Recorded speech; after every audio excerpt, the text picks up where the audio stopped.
Bomba di mercato, il Napoli si inserisce nella corsa a Yunus Musa. Il nome del centrocampista americano, attualmente in forza al Milan. Si è imposto nelle ultime ore come possibile rinforzo della rosa di Antonio Conte per la prossima stagione.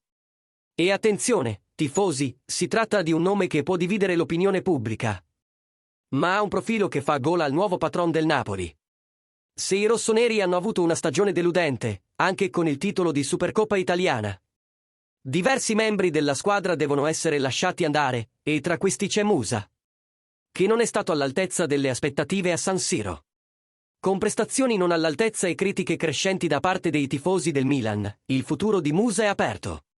Secondo calciomercato.com, il giocatore ha mercato non solo in Francia e in Inghilterra, ma ha attirato anche l'interesse diretto di Conte, che vede nell'americano un giocatore di intensità, forza fisica e margini di sviluppo, caratteristiche che si sposano con il progetto che si sta delineando al Napoli.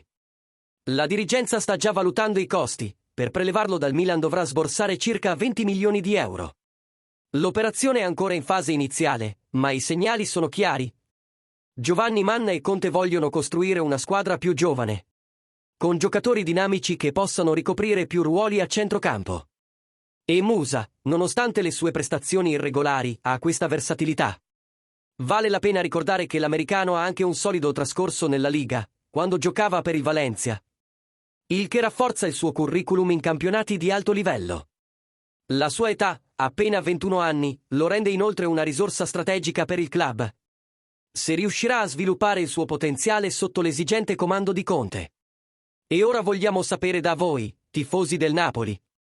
Pensate che Yunus Musa abbia il profilo ideale per far parte del centrocampo azzurro nella prossima stagione? O pensate che il club dovrebbe guardare a giocatori più affermati sulla scena europea? Commentate qui sotto. La vostra opinione fa la differenza in questo momento decisivo per il futuro della nostra squadra.